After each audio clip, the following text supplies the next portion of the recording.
வேத ஆராய்ச்சி வேளையிலே பங்கு பெற வருகை தந்திருக்கும் உங்கள் அனைவரையும் தூய மத்தேயு தமிழாலய சார்பிலே வாழ்த்துகிறேன், வரவேற்கிறேன். இந்த நேரத்திலும் தேவன் தாமே நம்மை ஆசீர்வதிக்கும்படியாக நாம் ஜெபம் செய்வோம். எங்கள் அன்பின் தகப்பனே, இன்றைய வேத ஆராய்ச்சி வேலைக்காக உம்மிடத்தில் நாங்கள் வருகிறோம். இப்போதும் நாங்கள் பாட இருக்கின்ற பாடல்களையும் தியானிக்க இருக்கின்ற உம்முடைய செய்தியும் நீர் ஆசீர்வதித்துள்ளோம். இன்றும் உம்முடைய தியான செய்தியை அளிக்க இருக்கின்ற உம்முடைய தாசன் மூலமாக எங்களோடு நீர் பேசியுள்ளோம். இன்றைய வேத ஆராய்ச்சி வேளையிலும் உம்முடைய திருப்பிரசனத்தை நாங்கள் மெய்யாகவே உணரவும் உம்மால் நாங்கள் தொடப்படவும் எங்களுக்கு உதவி செய்துள்ளோம். இப்போதும் இதில் பங்கு பெறுகின்ற ஒவ்வொருவரையும் நீர் ஆசீர்வதித்துள்ளோம். எங்களை உம்முடைய பாதத்திலே தாழ்த்தி அர்ப்பணம் செய்கிறோம். பொறுப்பேற்று எங்களை நடத்தியுள்ளோம். இயேசுவின் மூலம் ஜெபிக்கிறோம் பிதாவே, ஆமேன். தேவனுடைய நாமத்திற்கு மகிமை உண்டாக. இந்த வேத ஆராய்ச்சி வேலைக்கு ஆரம்பமாக நாம் யாவரும் கிறிஸ்தவ ஆராதனை கீதங்களிலே 618வது பாடலை பாடுவோம். பாடலின் 618. பிரியமான தேவனுடைய பிள்ளைகளே, இந்த நேரத்தில் நாம் எல்லாரும் சேர்ந்து பாட போகிறோம். எங்களோடு சேர்ந்து பாடுங்களேன். தேவனுடைய பிரசன்னம் உங்களை மூடும். ஹல்லேலூயா, ஆமென். Thank you Lord.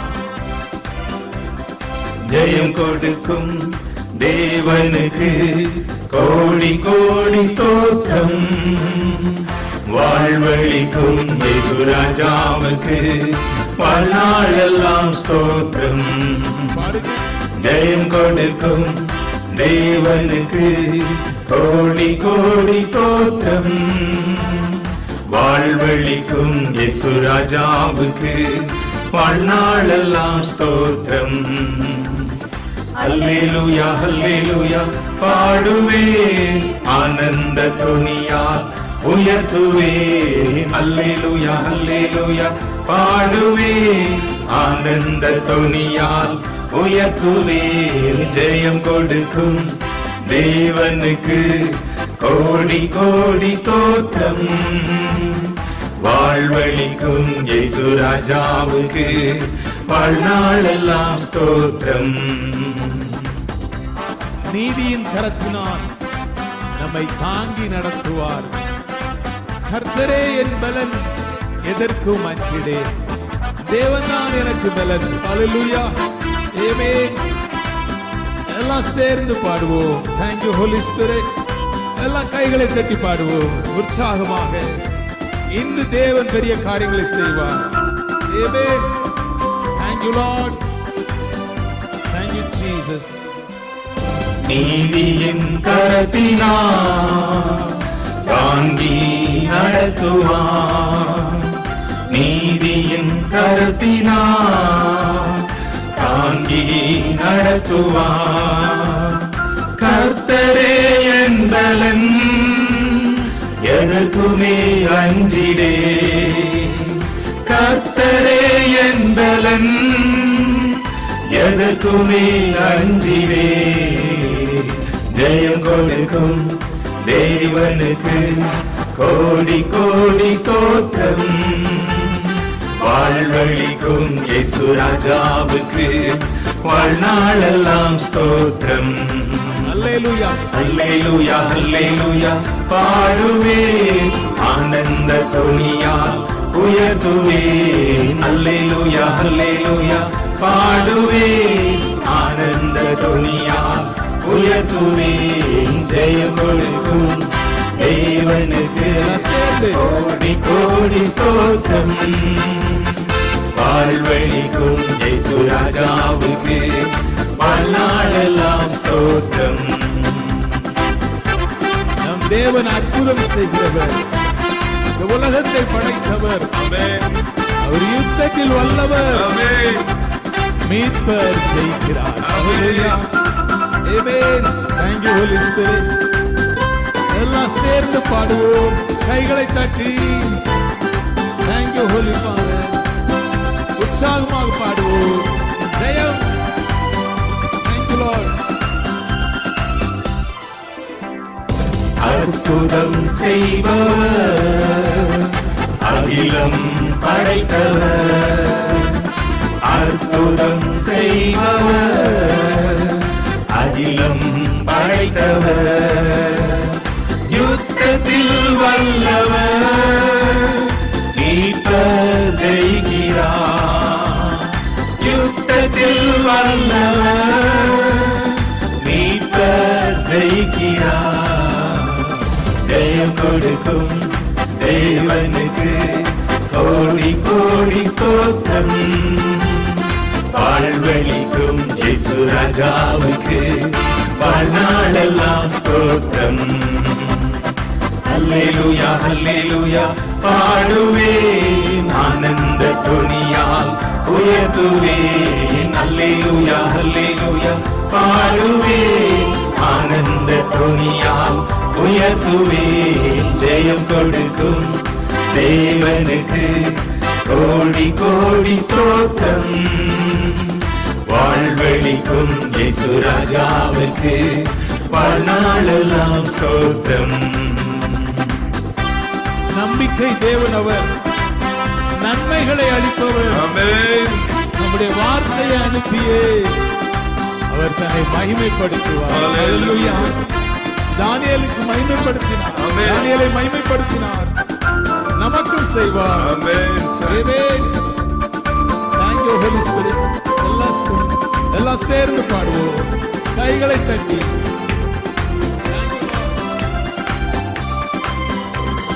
நம்பிக்கை தேவனே நன்மைகள் அளிப்பவர். சொல்லுங்க. நம்பிக்கை தேவனே நன்மைகள் அளிப்பவர். வார்த்தையை அனுப்பியே மகிமைப்படுத்துவார். வார்த்தையை அனுப்பியே மகிமைப்படுத்துவார். ஜெயம் கொடுக்கும் தேவனுக்கு கோடி கோடி ஸ்தோத்திரம். வாழ்வழிக்கும் இயேசு ராஜாவுக்கு வாழ்நாளெல்லாம் ஸ்தோத்திரம். அல்லேலூயா அல்லேலூயா அல்லேலூயா பாடுவேன் ஆனந்த துணியால் உயர்த்துவேன். அல்லேலூயா அல்லேலூயா பாடுவேன் ஆனந்த துணியால் உயர்த்துவேன். ஜெயம் கொடுக்கும் தேவனுக்கு கோடி கோடி ஸ்தோத்திரம். வாழ்வழிக்கும் இயேசு ராஜாவுக்கு வாழ்நாளெல்லாம் ஸ்தோத்திரம். நம் தேவன் உண்மையுள்ளவர், மனதுருக்கம் நிறைந்தவர். ஆமா, நம்மை காப்பவர். ஒரு உறங்குவையும் இல்லை, அவர் தூங்கவும் இல்லை. ஹல்லேலூயா. Thank you Lord. Amen. எல்லா கைகளை தட்டி. Thank you Holy Spirit. உண்மை தேவனே ஒழுக்கம் நிறைந்தவர். உண்மை தேவனே ஒழுக்கம் நிறைந்தவர். என்னை காப்பவர் உறங்குவதில்லையே. என்னை காப்பவர் உறங்குவதில்லையே. ஜெயம் கொடுக்கும் தேவனுக்கு கோடி கோடி ஸ்தோத்திரம். வாழ்வழிக்கும் இயேசு ராஜாவுக்கு வாழ்நாளெல்லாம் ஸ்தோத்திரம். அல்லேலூயா அல்லேலூயா அல்லேலூயா பாடுவேன் ஆனந்த துணியா உயர்த்துவேன். அல்லேலூயா அல்லேலூயா பாடுவேன் ஆனந்த துணியா உயர்த்துவேன். ஜெயம் கொடுக்கும் தேவனுக்கு கோடி கோடி ஸ்தோத்திரம். வாழ்வழிக்கும் இயேசு ராஜாவுக்கு வாழ்நாளெல்லாம் ஸ்தோத்திரம். வாழ்நாளெல்லாம் ஸ்தோத்திரம். வாழ்நாளெல்லாம் ஸ்தோத்திரம். எல்லாம் சேர்ந்து சொல்லுவோம். வாழ்நாளெல்லாம் ஸ்தோத்திரம். வாழ்நாளெல்லாம் ஸ்தோத்திரம். பிரியமான தேவனுடைய பிள்ளைகளே, நமக்கு ஜெயம் கொடுக்கிற தேவனுக்கு ஸ்தோத்திரம். இப்போதும் வேத பாடம் வாசிக்கப்படும். இன்றைய வேத ஆராய்ச்சிக்கென்று தெரிந்து கொள்ளப்பட்ட வேத பகுதி அப்போஸ்தலருடைய நடபடிகள் 3 அதிகாரம் 12 முதல் 26 வரை. The Bible reading for today's Bible study is taken from the Acts of the Apostles, chapter 3, verses from 12 to 26. பேதுரு அதை கண்டு ஜனங்களை நோக்கி, இஸ்ரவேலரே, இதை குறித்து நீங்கள் ஆச்சரியப்படுகிறதென்ன? நாங்கள் எங்கள் சுய சக்தியினாலாவது எங்கள் சுய பக்தியினாலாவது இவனை நடக்க பண்ணினோம் என்று நீங்கள் எங்களை நோக்கி பார்க்கிறதென்ன? ஆபிரகாம், ஈசாக்கு, யாக்கோபு என்பவர்களுடைய தேவனாகிய நம்முடைய பிதாக்களின் தேவன் தம்முடைய பிள்ளையாகிய இயேசுவை மகிமைப்படுத்தினார். அவரை நீங்கள் ஒப்புக்கொடுத்தீர்கள். பிலாத்து அவரை விடுதலையாக்க தீர்மானித்த போது அவனுக்கு முன்பாக அவரை மறுதளித்தீர்கள்.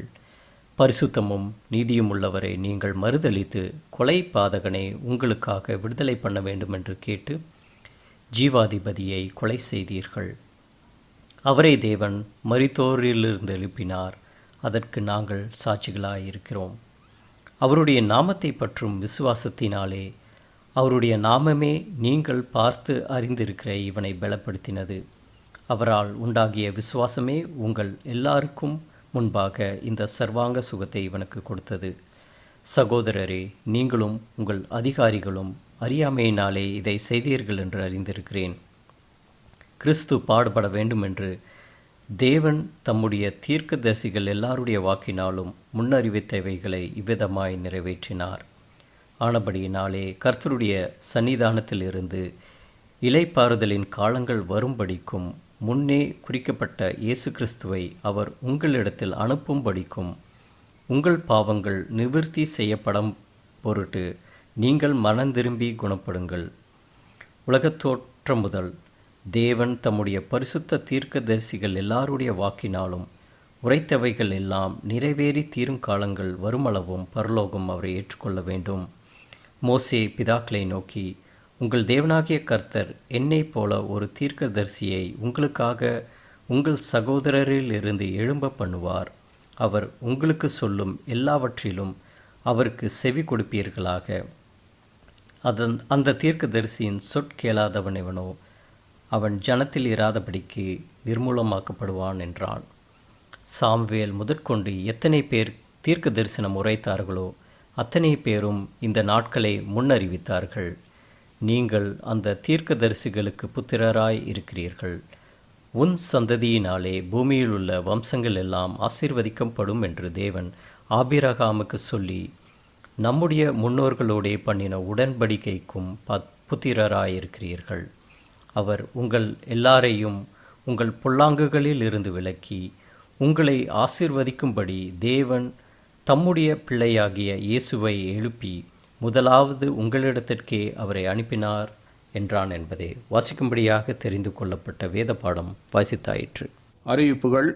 இன்றைய வேத ஆராய்ச்சி வேளையிலும் பங்கு பெற்று கொண்டிருக்கின்ற உங்கள் அனைவரையும் கர்த்தராகிய இயேசு கிறிஸ்துவின் இனிய நாமத்திலே வாழ்த்தி வரவேற்கிறேன். இந்த வேத ஆராய்ச்சி வேளையிலும் நம்மத்திலே தேவனுடைய செய்தியை பகிர்ந்து கொள்ள இருக்கும் ரெவரண்ட் டாக்டர் ஸ்டான்லி ஜோன்ஸ் அவர்களை ஆலய சார்பிலே வாழ்த்தி வரவேற்கிறேன். அவர்கள் பூனாவில் இயங்கி வரும் யூபிஎஸ்லே நியூ டெஸ்டமென்ட் டிபார்ட்மெண்ட்டிலே ப்ரொஃபஸராக இருந்து தேவனுடைய ஊழியங்களை செய்து வருகிறார்கள். திரும்பவும் தேவனுடைய நாமத்திற்கு மகிமை உண்டாக நாம் யாவரும் கிறிஸ்தவ ஆராதனை கீதங்களிலே 262வது பாடலை பாடுவோம். பாடலின் 262.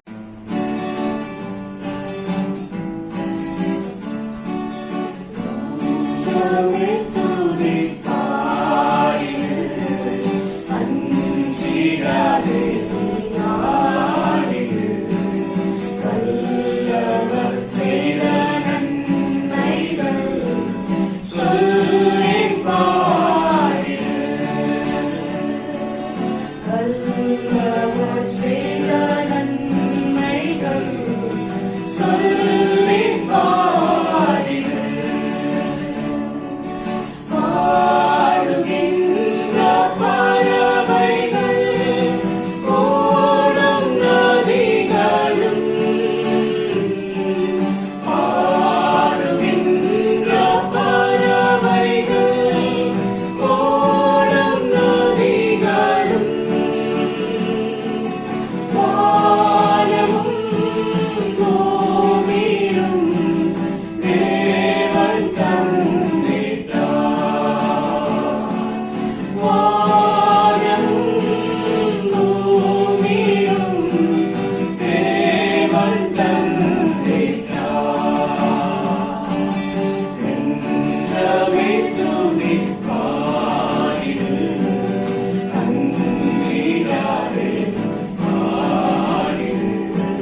இப்போதும் ரெவரண்ட் டாக்டர் ஸ்டான்லி ஜோன்ஸ் அவர்கள் மத்தியிலே தேவனுடைய வார்த்தைகளை பகிர்ந்து கொள்வார்கள்.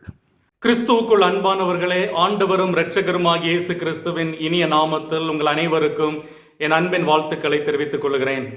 இம்மாதமும் இந்த வேத ஆராய்ச்சி கூடுகையில் கலந்து கொண்டு கர்த்தருடைய வார்த்தையை உங்களோடு பகிர்ந்து கொள்வதற்கு கிடைத்த இந்த வாய்ப்புக்காக ஆண்டவரை ஸ்தோத்திரிக்கிறேன்.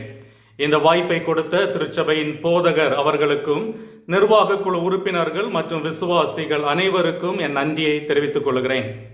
கடந்த முறை நாம் அப்போஸ்தலருடைய நடபடிகள் 3ஆம் அதிகாரம் முதல் 11 வசனங்களிலிருந்து அப்போஸ்தலர்களான பேதுரு மற்றும் யோவானுடைய ஆரம்ப கால ஊழியத்தை குறித்தும் அப்போஸ்தலர்களால் நிகழ்த்தப்பட்ட முதல் அற்புதமான பிறவியிலிருந்தே முடமான ஒரு மனிதன் குணமாக்கப்பட்ட அற்புதத்தையும் அந்த சம்பவத்திலிருந்து நாம் கற்றுக்கொண்ட சில பாடங்களையும் பார்த்தோம். இன்று அதன் தொடர்ச்சியான அப்போஸ்தலர் 3ஆம் அதிகாரம் 12 26 வசனங்களை நம்முடைய சிந்தனைக்காக எடுத்துக்கொள்வோம். இந்த வசனங்களில் அலங்கார வாசலில் நடந்த அந்த அற்புத நிகழ்வை தொடர்ந்து பேதுரு பிரசங்கித்த 2வது பிரசங்கத்தை பார்க்கிறோம். அப்போஸ்தலர் 2ஆம் அதிகாரத்தில் பெந்தேகோஸ்தே நாள் அன்று பேதுரு பண்ணின முதல் பிரசங்கத்தின் விளைவாக 3000 பேர் ரட்சிக்கப்பட்டு திருச்சபையில் இணைந்தார்கள் என்று பார்த்தோம். அதே போல அப்போஸ்தலர் 3ஆம் அதிகாரத்தில் உள்ள பேதுருவின் 2ஆம் பிரசங்கத்தின் விளைவாக சுமார் 5000 பேர் திருச்சபையில் சேர்த்து கொள்ளப்பட்டார்கள் என்று பார்க்கிறோம். வல்லமையான இந்த பிரசங்கத்திலிருந்து நாம் கற்றுக்கொள்ளுகிற சில முக்கிய பாடங்களை தொடர்ந்து பார்ப்போம். ஒன்று, நாம் கற்றுக்கொள்ளுகிற முதல் பாடம், அற்புதத்தின் மூல காரணர் இயேசு கிறிஸ்து மட்டும்தான் என்ற உண்மையை பேதுரு தெளிவாக விளக்குகிறார். Jesus is the source of the miracle. 12 16 வசனங்கள், 12 மற்றும் 16 வசனங்களை நான் உங்களுக்கு வாசிக்கிறேன். பேதுரு அதை கண்டு ஜனங்களை நோக்கி, இஸ்ரவேலரே, இதை குறித்து நீங்கள் ஆச்சரியப்படுகிறது என்ன? நாங்கள் எங்கள் சுய சக்தியினாலாவது எங்கள் சுய பக்தியினாலாவது இவனை நடக்க பண்ணினோம் என்று நீங்கள் எங்களை நோக்கி பார்க்கிறது என்ன? 16ஆம் வசனம், அவருடைய நாமத்தை பற்றும் விசுவாசத்தினாலே அவருடைய நாமமே நீங்கள் பார்த்து அறிந்திருக்கிற இவனை பலப்படுத்தினது. அவரால் உண்டாகிய விசுவாசமே உங்கள் எல்லாருக்கும் முன்பாக இந்த சர்வாங்க சுகத்தை இவனுக்கு கொடுத்தது என்று கிறிஸ்துவை முன்னிலைப்படுத்தி தன்னுடைய பிரசங்கத்தை பேதுரு தொடங்குகிறார். இந்த வசனங்களில் பேதுரு பயன்படுத்துகிற சில குறிப்புகளை பாருங்கள். 12ஆம் வசனத்தில், நீங்கள் எங்களை நோக்கி பார்க்கிறது என்ன? 16ஆம் வசனத்தின் முதல் பகுதி, அவருடைய நாமமே நீங்கள் பார்த்து அறிந்திருக்கிற இவனை பலப்படுத்தினது. அதே போல 16ஆம் வசனத்தின் 2வது பகுதி, அவரால் உண்டாகிய விசுவாசமே உங்கள் எல்லாருக்கும் முன்பாக இந்த சர்வாங்க சுகத்தை இவனுக்கு கொடுத்தது. அங்கு கூடியிருந்த மக்கள் பேதுருவையும் யோவானையும் பிரமித்து பார்த்து கொண்டிருந்த போது, எங்களை ஏன் நோக்கி பார்க்கிறீர்கள்? இது எங்களால் உண்டான அற்புதம் அல்ல, இது கிறிஸ்துவின் நாமத்தினாலே உண்டான அற்புதம். அவருடைய நாமமே நீங்கள் பார்த்து அறிந்திருக்கிற இவனை பலப்படுத்தினது என்று மக்களின் கவனத்தை கிறிஸ்துவின் பக்கமாக பேதுரு திருப்புகிறார். சில நாட்களுக்கு முன்புதான் தங்களில் யார் பெரியவன் என்று சண்டையிட்டு கொண்ட சீஷர் குழுவில் இந்த பேதுருவும் யோவானும் இருந்தார்கள் என்று மார்க் 9ஆம் அதிகாரம் 34ஆம் வசனத்தில் பார்க்கிறோம். ஆனால் இன்றைக்கு தங்களை மேன்மைப்படுத்துவதற்கு ஒரு வாய்ப்பு கிடைத்த போது தங்களை மேன்மைப்படுத்தாமல் கிறிஸ்துவை மேன்மைப்படுத்தினார்கள். இதுதான் கிறிஸ்துவின் உயிர்த்தெழுதல் சீஷர்களின் வாழ்வில் ஏற்படுத்திய மாற்றம். எல்லாரும் ஆச்சரியப்படும் விதமாய் நடந்த அந்த அற்புதம் தங்கள் சுய சக்தியினாலோ சுய பக்தியினாலோ நடந்தது அல்ல என்று சொல்வது எவ்வளவு முக்கியம் இல்லையா? இன்று பல நேரங்களில் குணமாக்கும் வரம் கொண்டவர்கள் எந்த தயக்கமுமின்றி புகழ்ச்சியை தாங்களே ஏற்றுக்கொள்ளும் நிலையை நாம் பார்க்கிறோம். ஆனால் ஒரு கணத்தில் பேதுரு அந்த அற்புதத்தின் முழு மகிமையையும் இயேசுவுக்கு அளித்தார். இந்த பகுதியில் பேதுருவோ அல்லது யோவானோ அல்லது குணமான அந்த மனிதனோ கதாநாயகர்கள் அல்ல, கிறிஸ்துவே கதாநாயகர் என்ற கருத்தை பேதுரு முன்வைக்கிறார். தொடர்ந்து இந்த கிறிஸ்து யார் என்று மக்களுக்கு சொல்ல ஆரம்பிக்கிறார். கிறிஸ்துவை குறித்து பிரசங்கிக்கிறார். யார் இந்த கிறிஸ்து? நீங்கள் கொலை செய்த கிறிஸ்து. கொலைகாரன் பரபாசுக்கு பதிலாக நீங்கள் சிலுவையில் அறைந்த அதே இயேசுதான் இன்று உங்கள் முன்பாக ஜீவாதிபதியாய் அற்புதம் செய்கிறார் என்று கிறிஸ்துவை தேவன் மகிமைப்படுத்தின நிகழ்வை பேதுரு சுட்டிக்காட்டுகிறார். இதை சொல்வதற்கு யூதர்கள் இயேசுவை எப்படியெல்லாம் புறக்கணித்தார்கள் என்ற 5 குறிப்புகளை 13 15 வசனங்களில் பேதுரு கொடுக்கிறார். இந்த 5 குறிப்புகளையும் 5 வேறுபாடுகளோடு ஒப்பிடுகிறார். முதல் வேறுபாடு 13ஆம் வசனத்தின் முற்பகுதியில் வருகிறது.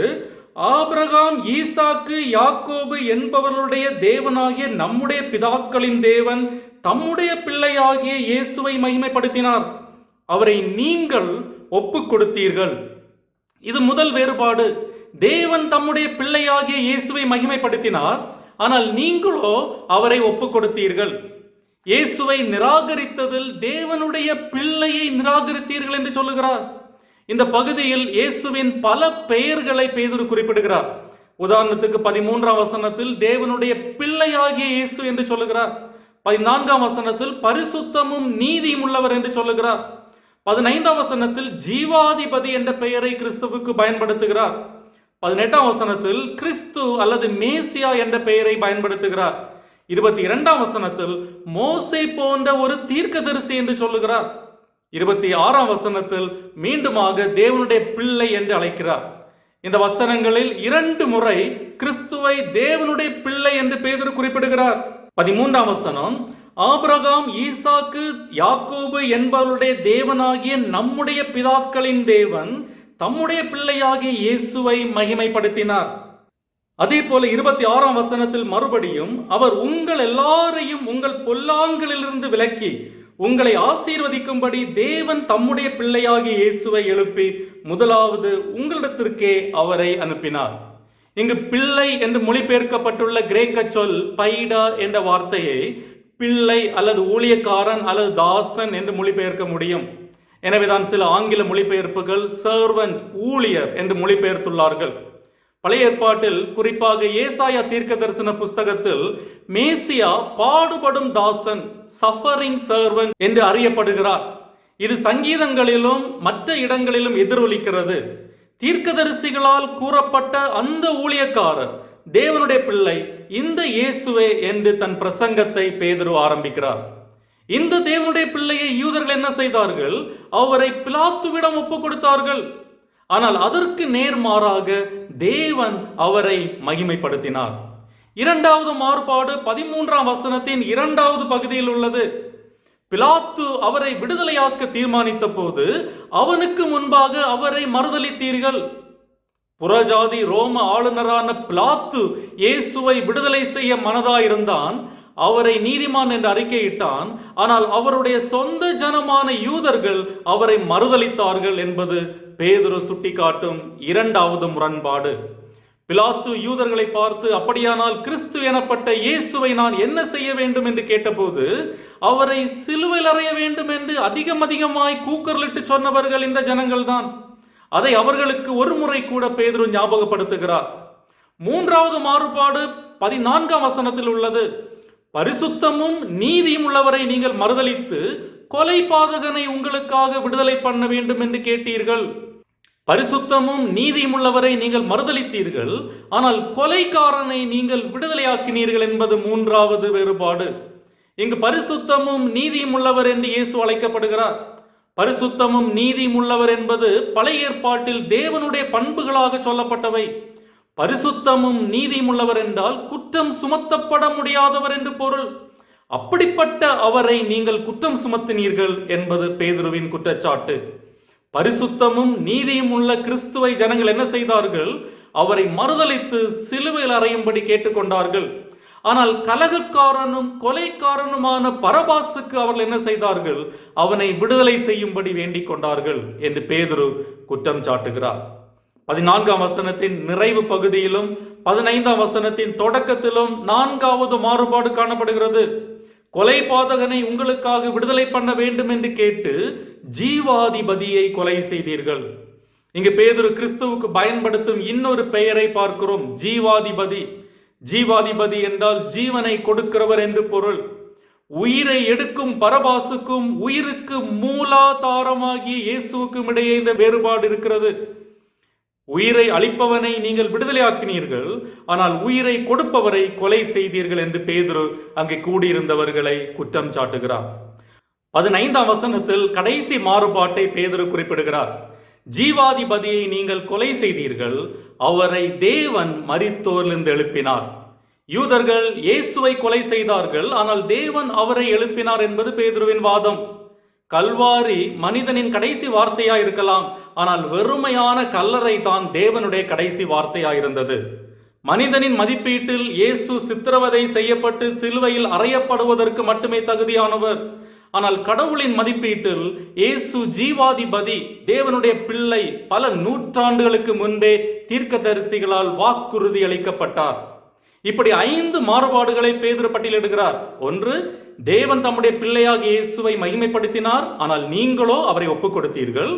2, பிலாத்து அவரை விடுதலையாக்க தீர்மானித்த போது அவனுக்கு முன்பாக அவரை மறுதலித்தீர்கள். 3, பரிசுத்தமும் நீதியுள்ளவரை நீங்கள் மறுதலித்து கொலை பாதகனை உங்களுக்கு விடுதலை பண்ண வேண்டும் என்று கேட்டீர்கள். 4, கொலை பாதகனை உங்களுக்காக விடுதலை பண்ண வேண்டும் என்று கேட்டு ஜீவாதிபதியை கொலை செய்தீர்கள். 5, ஜீவாதிபதியை நீங்கள் கொலை செய்தீர்கள், அவரை தேவன் மரித்தோரிலிருந்து எழுப்பினார். இந்த வேறுபாடுகள் மூலம் அங்கு கூடியிருந்தவர்களுடைய பாவத்தை பேதுரு வெளிச்சம் போட்டு காட்டினார். பேதுரு கூறிய ஒவ்வொரு வேறுபாடும் நீங்கள் அவரை புறக்கணித்த போதும் தேவன் அவரை மகிமைப்படுத்தினார் என்று இயேசுவின் நாமம் உயர்த்தப்படுவதற்கு காரணமாயிருந்தது. பேதுருவின் செய்தி மிக தெளிவாயிருந்தது. நீங்கள் ஆச்சரியமாய் பார்க்கிற எங்களால் அல்ல, மாறாக நீங்கள் புறக்கணித்த அந்த இயேசுவின் நாமத்தினாலே இவன் குணமாக்கப்பட்டான். 16ஆம் வசனத்தில் 2 முறை பேதுரு விசுவாசம் என்ற வார்த்தையை பயன்படுத்துகிறார். அவருடைய நாமத்தை பற்றும் விசுவாசத்தினாலே அவருடைய நாமமே நீங்கள் பார்த்து அறிந்திருக்கிற இவனை பலப்படுத்தினது. அவரால் உண்டாகிய விசுவாசமே உங்கள் எல்லாருக்கும் முன்பாக இந்த சர்வாங்க சுகத்தை இவனுக்கு கொடுத்தது. இங்கு பேதுரு குறிப்பிடுவது குணமாக்கப்பட்ட மனிதனின் விசுவாசம் அல்ல. காரணம், ஏற்கனவே நாம் பார்த்திருக்கிறபடி அந்த முடமான மனிதன் எந்த அற்புத சுகத்தையும் எதிர்பார்க்கவே இல்லை. அவன் பேதுருவும் யோவானும் ஏதாவது பிச்சை கொடுப்பார்கள் என்றுதான் எதிர்பார்த்தான். எனவே இங்கு குறிப்பிடப்படுவது பேதுரு யோவானுடைய விசுவாசம். அதாவது இயேசு இந்த முடமான மனிதனை குணப்படுத்துவார் என்று நம்புவதற்கு பேதுருவுக்கு ஆண்டவர் விசுவாசத்தை கொடுத்தார். இவன் இயேசுவின் நாமத்தினால் குணமாக முடியும் என்று பேதுரு முதலில் விசுவாசித்தான். அதன் விளைவாகவே அற்புதம் நடைபெற்றது. ஆக இங்கு அப்போஸ்தலர்களின் விசுவாசமே முன்னிலைப்படுத்தப்படுகிறது. இதற்கு முன்பு கூட இயேசு ஊழியம் செய்த நாட்களில் மத்தேயு 17ஆம் அதிகாரத்தில் பார்ப்பது போல ஒரு முறை பிசாசு பிடித்த ஒரு மனிதனை குணமாக்கும்படி சீஷரிடத்தில் கொண்டு வந்தார்கள். ஆனால் சீஷர்களால் அவனை குணமாக்க முடியவில்லை. காரணம் என்ன? சீஷர்களுக்கு விசுவாசம் இல்லாமல் இருந்தது. சீஷர்களின் விசுவாச குறைவால் தான் அவர்களால் பிசாசை துரத்த முடியவில்லை என்று இயேசு சொன்னாரே தவிர பிசாசு பிடித்திருந்தவனுக்கு விசுவாச குறைவு இருந்தது என்று அவர் சொல்லவில்லை. அங்கும் சீஷர்களின் விசுவாசமே முன்னிலைப்படுத்தப்படுகிறது. அதே போல இயேசு உயிர்த்தெழுந்த பின்பு சீஷர்களுக்கு தரிசனமான போது அவர்களுடைய அவ்விசுவாசத்தை குறித்து அவர்களை கடிந்து கொண்டார் என்று மார்க் 16ஆம் அதிகாரம் 14ஆம் வசனத்தில் பார்க்கிறோம். மார்க் 16ஆம் அதிகாரம் 17-18 வசனங்களில் சீஷர்களுக்கு கொடுத்த பிரதான கட்டளையில் விசுவாசிக்கிறவர்களால் நடக்கும் அடையாளங்களாவன, என் நாமத்தினாலே பிசாசுகளை துரத்துவார்கள், வியாதியஸ்தர் மேல் கைகளை வைப்பார்கள், அப்பொழுது அவர்கள் சொஸ்தமாவார்கள் என்று சீஷர்கள் விசுவாசத்தினால் எதையெல்லாம் செய்வார்கள் என்று சொன்னார். அப்படிப்பட்ட ஒன்றுதான் அப்போஸ்தலர் 3ஆம் அதிகாரத்தில் நடைபெறுகிறது. பேதுருவின் வாதம் இதுதான். அந்த முடமான மனிதன் இயேசுவின் நாமத்தினாலே குணமாக்கப்பட்டான் என்பதால் இயேசுவே மேசியா என்பது நிரூபணமாகிறது. இரண்டாவதாக, ஆத்துமாவின் மீட்பர் இயேசு, ஆத்துமாக்களை மீட்கிறவர் இயேசு, Jesus the redeemer of souls என்ற செய்தியை பேதுரு மக்களுக்கு சொல்லுகிறார். 17-20 வசனங்கள், 17-20 வசனங்களை நான் உங்களுக்கு வாசிக்கிறேன். சகோதரரே, நீங்களும் உங்கள் அதிகாரிகளும் அறியாமையினாலே இதை செய்தீர்கள் என்று அறிந்திருக்கிறேன். 20ஆம் வசனம், உங்கள் பாவங்கள் நிவர்த்தி செய்யப்படும் பொருட்டு நீங்கள் மனம் திரும்பி குணப்படுங்கள். இயேசு சரீர பிரகாரமான சுகத்தை கொடுப்பவர் மட்டுமல்ல, அவர் நம்முடைய பாவங்களை மன்னித்து நம்முடைய ஆத்துமாக்களையும் ரட்சிக்கிறவர் என்ற செய்தியை இங்கு பேதுரு கொடுக்கிறார். பேதுருவின் நோக்கம், இந்த அற்புதத்தை பார்த்த மக்கள் இயேசு அற்புதம் செய்கிறவர் என்ற ஒரே கண்ணோட்டத்தோடு போய்விடக்கூடாது. அவர் நம்முடைய பாவங்களை மன்னிக்கிறவர், நம்முடைய ஆத்துமாக்களையும் குணப்படுத்துபவர் என்பதையும் அவர்கள் அறிய வேண்டும் என்று விரும்பினார். அந்த முடமான மனிதனின் ஊனமுற்ற கால்களைப் போலவே அவர்கள் ஆத்துமாவும் பலனற்று இருப்பதை, ஊனமுற்று இருப்பதை அவர்கள் அறிய வேண்டும் என்று விரும்பினார். எனவே தன்னுடைய பிரசங்கத்தை கேட்டுக்கொண்டிருந்தவர்களுடைய பாவங்களை சுட்டிக்காட்டி தேவனுடைய கிருபையை அவர்களுக்கு விளக்குகிறார். மக்கள் அவர்களின் பாவங்களிலிருந்து மனம் திரும்பும் முன்னால் அவர்களின் பாவங்கள் அவர்களுக்கு உணர்த்தப்பட வேண்டும். இரட்சிப்பின் நற்செய்தி பிரசங்கிக்கப்படுவதற்கு முன்னால் பாவத்தின் தீய செய்தி முன்வைக்கப்பட வேண்டும். மக்கள் தாங்கள் குணப்படுவதற்கு விரும்பும் முன்னர் அவர்கள் எவ்வளவாய் சுகமற்றிருக்கிறார்கள் என்பதை அவர்கள் அறிந்து கொள்ள வேண்டும்.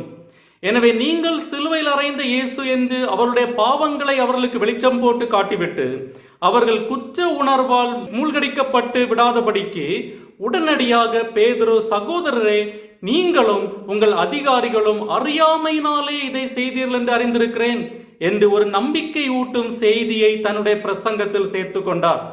இதே கருத்தை தான் பவுல் அப்போஸ்தலனும் தன்னுடைய முதல் அர்ப்பணி பயணத்தின் போது அந்தியோகியா பட்டணத்தில் பிரசங்கிக்கும் போது சொன்னார். அப்போஸ்தலர் 1:27 எருசலேமில் குடியிருக்கிறவர்களும் அவர்கள் அதிகாரிகளும் அவரை அறியாமலும் ஓய்வு நாள் தோறும் வாசிக்கப்படுகிற தீர்க்கதரிசிகளின் வாக்கியங்களை அறியாமலும் அவரை ஆக்கினைக்குள்ளாக தீர்த்ததினால் அந்த வாக்கியங்களை நிறைவேற்றினார்கள் என்று பவுல் சொல்லுகிறார். இயேசு யார் என்பதை நீங்கள் உண்மையாய் புரிந்திருந்தால் நீங்கள் அவரை சிலுவையில் அறைய ஒப்புக் கொடுத்திருக்க மாட்டீர்கள். நீங்கள் அறியாமல் செய்த பாவம் இது என்பது பேதுருவின் வாதம். ஆனால் நீங்கள் அறியாமல் செய்த பாவம் என்று பேதுரு இங்கு சொல்வதை நாம் தவறாக புரிந்து கொள்ளக்கூடாது. அதாவது அறியாமல் செய்த பாவம் ஆண்டவருடைய பார்வையில் ஒரு பெரிய குற்றம் அல்ல என்று தவறாக புரிந்து கொள்ளக்கூடாது. எனவேதான் நீங்கள் அறியாமல் செய்த பாவம், ஆனாலும் உங்கள் பாவங்கள் நிவர்த்தி செய்யப்படும் பொருட்டு நீங்கள் மனம் திரும்பி குணப்படுங்கள் என்று சொல்லுகிறார்.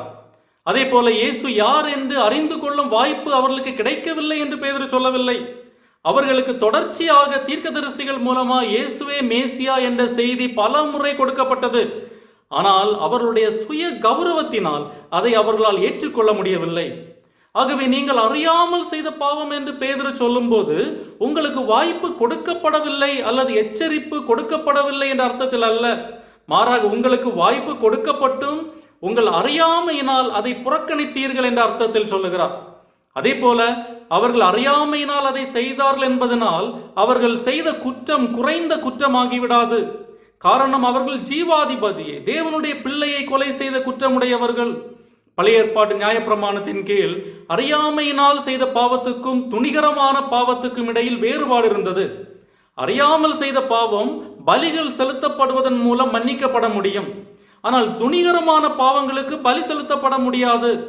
அப்படிப்பட்டவர்கள் ஜனத்திலிருந்து அறுப்புண்டு போவார்கள். எபிரேயர் 10:26 இது மனப்பூர்வமான பாவம் என்று அழைக்கப்படுகிறது.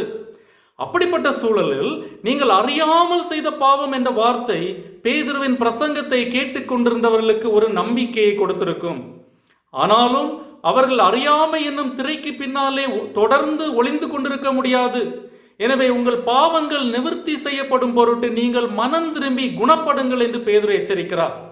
மனம் திரும்புதல் என்பது நம்முடைய பாவத்தின் நிமித்தம் ஏற்பட்ட துக்கத்தினால் பாவத்தை குறித்த நம்முடைய நடக்கையை நாம் மாற்றிக்கொண்டு புதிய மனிதனாய் வாழ தீர்மானிப்பது என்ற அர்த்தம். இயேசுவை புறக்கணித்து பாவம் செய்த மக்கள் மனம் திரும்பி அவரை ஏற்றுக்கொள்ள வேண்டும். அது ஒன்று மட்டும்தான் தீர்வு என்பது பேதுருவின் வாதம். 20 உங்கள் பாவங்கள் நிவர்த்தி செய்யப்படும்படி என்ற சொல் ஆங்கிலத்தில் பிளாட்டட் அல்லது வைப்ட், துடைக்கப்பட்டது அல்லது அழிக்கப்பட்டது என்று பொருள்படும் வகையில் உள்ளது. பண்டைய காலத்தில் பதப்படுத்தப்பட்ட புற்களில் எழுத பயன்படுத்தப்பட்ட மையை ஒரு கத்தியால் சுரண்டி அல்லது நனைந்த பஞ்சால் துடைத்து அழித்துவிட முடியும். அந்த மொழிநடையை தான் பேதுரு இங்கு பயன்படுத்தி உங்கள் பாவங்கள் துடைக்கப்பட வேண்டும், நிவர்த்தி செய்யப்பட வேண்டும் என்று கூறுகிறார். ஒருவருடைய பாவத்தை துடைப்பது அல்லது நிவர்த்தி செய்வது என்பது அந்த பாவங்களை தேவனுடைய ஞாபக புஸ்தகத்திலிருந்து அழித்து போடுவது. மூல பாஷையில் இந்த வசனங்களில் அந்த முடமான மனிதன் ஆரோக்கியமானதை குறிக்க பயன்படுத்தப்பட்ட வார்த்தையும் 20 பேதுரு மனம் திரும்பி குணப்படுங்கள் என்று சொல்லும் வார்த்தையும் ஒரே அடிப்படை வார்த்தையிலிருந்து வருகிறது. அதாவது அந்த முடமான மனிதனை சரீர ரீதியாக குணமாக்கின அதே இயேசு அவர்களை ஆவிக்குரிய முறையில் குணமாக்க முடியும் என்பதை அவர்கள் புரிந்து கொள்ள வேண்டும் என்று பேதுரு விரும்பினார். வேறு வார்த்தையில் சொல்வதென்றால், அந்த மனிதனை சரீர சுகவீனத்திலிருந்து ரட்சித்த இயேசு அவர்களுடைய ஆவிக்குரிய சுகவீனத்திலிருந்தும் அவர்களை ரட்சிக்க முடியும். இந்த யூதர்கள் தினமும் அந்த சப்பானியான மனிதனை கடந்து செல்லும் போதெல்லாம் அவனுடைய பின்னிப்போன கால்களை பார்த்து பரிதாபப்பட்டிருப்பார்கள். ஆனால் அதே போலதான் அந்த முடமான மனிதனின் கால்களைப் போலவே அவர்களுடைய ஆத்துமாக்கள் பின்னி போயிருப்பதை, ஊனமுற்றிருப்பதை, வலிவற்றிருப்பதை அவர்கள் உணர வேண்டும் என்று பேதுரு விரும்பினார். அதாவது ஒரு மனிதன் பெற்ற சரீர சுகம் அநேகர் ஆத்தும சுகம் பெற வழிவகுக்க வேண்டும் என்பது பேதுருவின் வாதம். எனவே மூன்றாவதாக, தீர்க்க தரிசனத்தின் நிறைவேறுதல் இயேசு, Jesus is the fulfilment of prophecy என்று பழைய ஏற்பாட்டு தீர்க்க தரிசனங்களை சுட்டிக்காட்டி தன்னுடைய பிரசங்கத்தை பேதுரு நிறைவு செய்கிறார். 21 26 வசனங்கள், 22 25 வசனங்களை நான் உங்களுக்கு வாசிக்கிறேன். மோசே பிதாக்களை நோக்கி, உங்கள் தேவனாகிய கர்த்தர் என்னை போல ஒரு தீர்க்கதரிசி உங்களுக்காக உங்கள் சகோதரிலிருந்து எழும்ப பண்ணுவார். அவர் உங்களுக்கு சொல்லும் எல்லாவற்றிலும் அவருக்கு செவி கொடுப்பீர்களாக. அந்த தீர்க்கதரிசியின் சொற்கேளாதவனவனோ அவன் ஜனத்திலிராதபடி நிர்மூலமாக்கப்படுவான் என்றான். சாமுவேல் முதற்கொண்டு எத்தனை பேர் தீர்க்க தரிசனம் உரைத்தார்களோ அத்தனை பேரும் இந்த நாட்களை முன் அறிவித்தார்கள். நீங்கள் அந்த தீர்க்கதரிசிகளுக்கு புத்திரராயிருக்கிறீர்கள். இந்த வசனங்களில் வரும் தீர்க்க தரிசனத்தை குறித்த குறிப்புகளை பாருங்கள். 19ஆம் வசனம், முன்னே குறிக்கப்பட்ட இயேசு கிறிஸ்துவை அவர் உங்களிடத்தில் அனுப்பும்படிக்கும். 22 23 வசனங்களிலே மோசே இவரை குறித்து சொல்லி இருக்கிறார். 24 26 வசனங்களில் சாமுவேல் முதற்கொண்டு எத்தனை பேர் தீர்க்க தரிசனம் உரைத்தார்களோ அத்தனை பேரும் இந்த நாட்களை முன் அறிவித்தார்கள். இந்த வசனங்களில் 3 விஷயங்களை பேதுரு சொல்லுகிறார். ஒன்று, பழைய ஏற்பாட்டு தீர்க்கதரிசிகள் இயேசு கிறிஸ்துவை குறித்து முன் அறிவித்திருக்கிறார்கள்.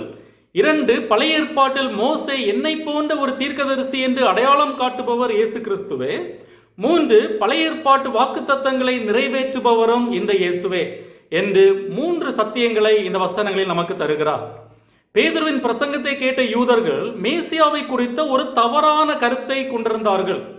ஆண்டவரே, இக்காலத்திலா ராஜ்யத்தை இஸ்ரவேலுக்கு திரும்ப கொடுப்பீர் என்று கேட்ட அப்போஸ்தலர்களைப் போலவே அவர்களும் தங்கள் மனதில் உலக பிரகாரமான மாம்சத்திற்குரிய ஒரு தேசிய அளவிலான மேசியாவையே எதிர்பார்த்தார்கள். யூதர்கள் ஒரு குறிப்பிட்ட வழியில் மேசியாவை எதிர்பார்த்தார்கள். ஆனால் தேவன் அவர்களுக்கு அவர்கள் எதிர்பார்த்ததை விட சிறந்த ஒன்றை கொடுக்க விரும்பினார். அவர்கள் ஒரு அரசியல் மற்றும் இராணுவ மேசியாவை எதிர்பார்த்தார்கள். அரசியல் விடுதலையை கொடுக்கிற ஒருவரை எதிர்பார்த்தார்கள். ஆனால் அவர்கள் அக்கிரமங்களிலிருந்து அவர்களை திருப்பக்கூடிய ஆவிக்குரிய விடுதலை கொடுக்கக்கூடிய ஒருவரை தேவன் அவர்களுக்கு அனுப்பினார். அவர்கள் இன்னும் தாவீது சாலமோன் காலத்தில் இருந்தது போல இந்த உலகத்துக்குரிய ஒரு பொற்கால ஆட்சியை மேசியா மறுபடியும் தருவார் என்று எதிர்பார்த்து கொண்டிருந்தார்கள். எருசலேமை தலைமையிடமாக கொண்டு பாலஸ்தீனா நிலப்பரப்பை அதிகாரம் செலுத்துகிற ஒரு குறுகிய வட்டத்திற்குள்ளாகவே தேவனுடைய ராஜ்யத்தை பார்த்தார்கள். இதன் விளைவாக மேசியா இந்த உலகத்தில் வந்தபோது யூதர்கள் அவரை புறக்கணித்தார்கள். காரணம், அவர்கள் செதுக்கி வைத்திருந்த மேசியா என்னும் வடிவத்துக்குள் இயேசு சிக்கிக் கொள்ளவில்லை. எனவே மேசியா முதலாவது இந்த உலகத்தில் வந்தபோது அவரை புறக்கணித்து பாவம் செய்தார்கள். ஆனால் அவர்கள் அந்த பாவத்தை திருத்திக் கொள்வதற்கு ஒரு வழி இருக்கிறது. என்ன வழி? அவர்கள் இயேசுவை மேசியா என்று இப்பொழுது ஏற்றுக்கொண்டால் கிறிஸ்து திரும்ப வரும்போது அவரோடு ஆளுகை செய்யும் பாக்கியத்தை அவர்கள் பெறுவார்கள். எனவே இந்த 2ஆம் வாய்ப்பை அவர்கள் தவற விட்டுவிடக் கூடாது என்று பேதுரு அவர்களை எச்சரிக்கிறார்.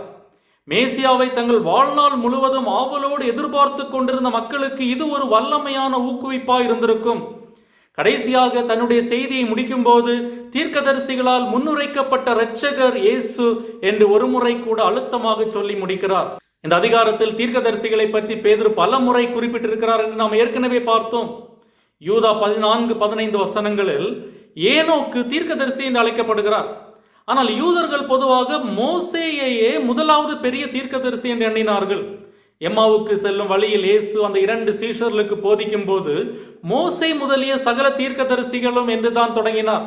எனவே 22-23 வசனங்களில் மோசே பிதாக்களை நோக்கி, உங்கள் தேவனாகிய கர்த்தர் என்னைப் போல ஒரு தீர்க்கதரிசியை உங்களுக்காக உங்கள் சகோதரிலிருந்து எழும்ப பண்ணுவார். அவர் உங்களுக்கு சொல்லும் எல்லாவற்றிலும் அவருக்கு செவி கொடுப்பீர்களாக. அந்த தீர்க்கதரிசியின் சொற்கேளாதவனவனோ அவன் ஜனத்தில் இராதபடிக்கு நிர்மூலமாக்கப்படுவான் என்று மோசே சொன்ன தீர்க்கதரிசி கிறிஸ்து தான் என்றும், அந்த தீர்க்கதரிசியின் சொற்கேளாதவனவனோ அவன் ஜனத்தில் இராதபடிக்கு நிர்மூலமாக்கப்படுவான் என்றும் எச்சரிக்கிறார்.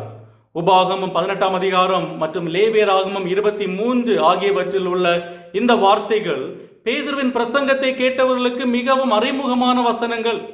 மோசேயை போலவே இஸ்ரவேல் ஜனத்துக்கு ஒரு தலைவராக, புதிய நியாயப்பிரமாணம் கொடுப்பவராக, தங்களை ஆளுகிறவராக, ஒரு இரட்சகராக தீர்க்கதரிசி வருவார் என்று யூதர்கள் பல காலம் எதிர்பார்த்திருந்தார்கள். எனவேதான் யோவான் ஸ்நானன் வந்தபோது அவர்கள், நீர் தீர்க்கதரிசியானவரா என்று கேட்டார்கள். அதே போல 5000 பேருக்கு உணவளிக்கும் போது இயேசுவை பார்த்தவர்கள், மெய்யாகவே இவர் உலகத்தில் வருகிறவரான தீர்க்கதரிசி என்றார்கள். பேதுரு இயேசுவே அந்த தீர்க்கதரிசி என்று சொல்லி, பிறகு அந்த தீர்க்கதரிசியின் சொற்கேளாதவனவனோ அவன் ஜனத்தில் இராதபடிக்கு நிர்மூலமாக்கப்படுவான் என்று கூறினார். அடுத்ததாக இரட்சகரை பற்றிய மற்ற தீர்க்கதரிசிகளின் போதனைகளை பேதுரு விரைவாக ஆய்வு செய்தார். சாமுவேல் முதற்கொண்டு எத்தனை பேர் தீர்க்க தரிசனம் உரைத்தார்களோ அத்தனை பேரும் இந்த நாட்களை முன்னறிவித்தார்கள். சாமுவேல் தாவீதின் ராஜ்யம் நிலைநாட்டப்படும் என்பதை முன்கூட்டியே கூறினார். இது தாவீதின் வழியாக வரப்போகும் மேசியாவை பற்றிய தேவனின் திட்டத்தின் தொடக்கமாகும் என்று பேதுரு நினைவுபடுத்துகிறார். சாமுவேலுக்கு பின் வந்தவர்கள் பற்றி பேதுரு எடுத்துக்காட்டுக்கு மேல் எடுத்துக்காட்டாக அநேக தீர்க்கதரிசிகளை சுட்டிக்காட்டி இருக்க முடியும். காரணம், பழைய ஏற்பாட்டில் 300க்கும் மேற்பட்ட தீர்க்க தரிசனங்கள் இயேசுவை பற்றி பேசுகின்றன. ஆனால் அதற்கு பேதுருவுக்கு நேரம் இருக்கவில்லை.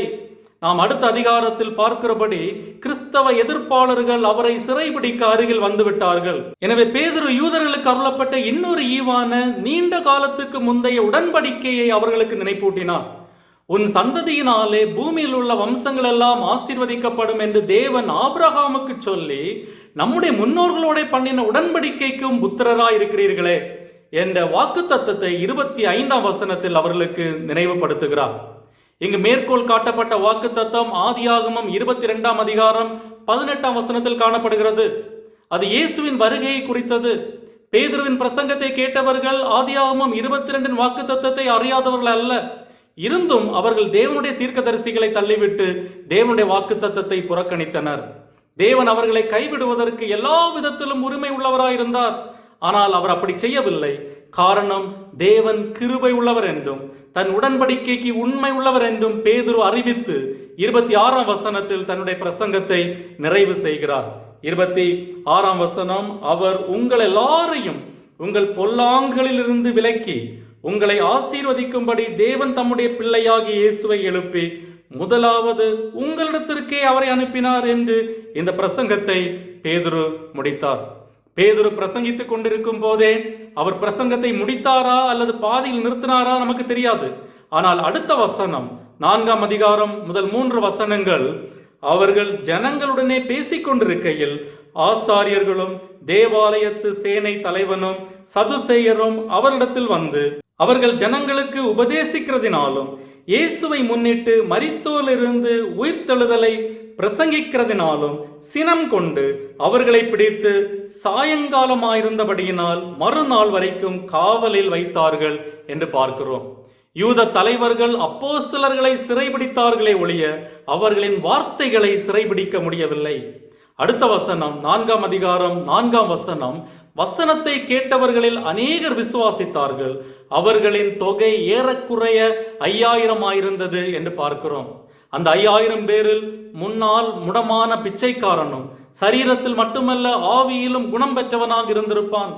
அடுத்த அதிகாரத்தை தியானிக்கும் போது, அதாவது அப்போஸ்தலர் 4ஆம் அதிகாரத்தை தியானிக்கும் போது, பேதுருவும் யோவானும் ஆலோசனை சங்கத்துக்கு முன்பாக நிற்கும் போதும் இயேசுவின் நாமம் வலியுறுத்தப்படுவதை நாம் தொடர்ந்து வருகின்ற நாட்களில் தியானிக்கலாம்.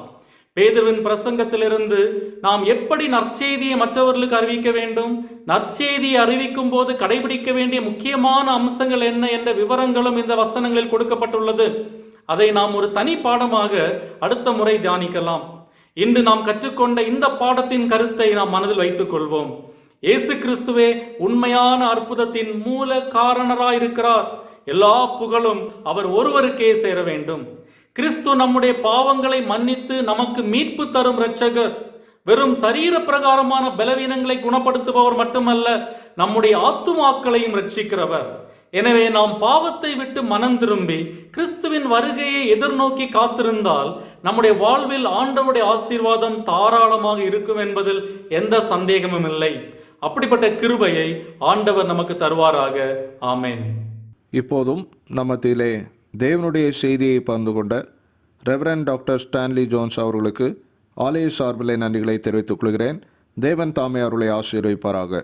தொடர்ந்து அவர்களுக்காக, அவருடைய குடும்பத்தினருக்காக, அவருடைய ஊழியங்களுக்காக ஜெபிக்கும்படியாய் உங்களை அன்போடு கேட்டுக்கொள்கிறேன். இன்றைய வேத ஆராய்ச்சி வேளையிலும் பங்கு பெற்ற உங்கள் அனைவருக்கும் கர்த்தராகிய இயேசு கிறிஸ்துவின் இனிய நாமத்திலே நன்றிகளை தெரிவித்துக் கொள்கிறோம். இப்போதும் இந்த நேரத்திலும் கர்த்தருக்கு நன்றிகளை நாம் செலுத்தி ஜெபம் செய்வோம். எங்கள் அன்பின் கர்த்தாவே, இன்றைய வேத ஆராய்ச்சி வேலைக்காக உம்மை ஸ்தோத்திரிக்கிறோம். நீர் தாமே இந்த நேரத்திலும் எங்களோடு பேசினதற்காக உம்மை துதிக்கிறோம். இன்றைக்கும் உம்முடைய வார்த்தைகளை எங்கள் மத்தியிலே பகிர்ந்து கொண்ட ரெவரண்ட் டாக்டர் ஸ்டான்லி ஜோன்ஸ் அவர்களுக்காக உமக்கு நன்றிகளை செலுத்துகின்றோம். அவருடையும் அவருடைய குடும்பத்தினரையும் அவருடைய ஊழியங்களையும் நீர் ஆசீர்வதித்தருளும். இப்போதும் இந்த நிகழ்ச்சியிலே கலந்து கொண்ட ஒவ்வொருவருக்கும் உம்முடைய தெய்வீக ஈவுகளை அருளி செய்தருளும். இன்றும் நாங்கள் உம்முடைய சமூகத்திலிருந்து கற்றுக்கொண்ட சத்தியங்களை வாழ்க்கையிலே கைக்கொள்ள உதவி அருளும். இந்த இரவு வேளையிலும் எங்களை உம்முடைய திருக்கரத்திலே தாழ்த்தி அர்ப்பணம் செய்கிறோம். எல்லா நாச மோசங்களுக்கும் எங்களை விலக்கி இரட்சித்தருளும். நேசர் இயேசுவின் மூலம் வேண்டிக் கொள்கிறோம் பிதாவே. ஆமேன். நம்முடைய கர்த்தராகிய இயேசு கிறிஸ்துவினுடைய கிருபையும் தேவனுடைய அன்பும் பரிசுத்த ஆவியினுடைய ஐக்கியமும் நம் அனைவரோடும் கூட எப்போதைக்கும் இருப்பதாக. ஆமேன்.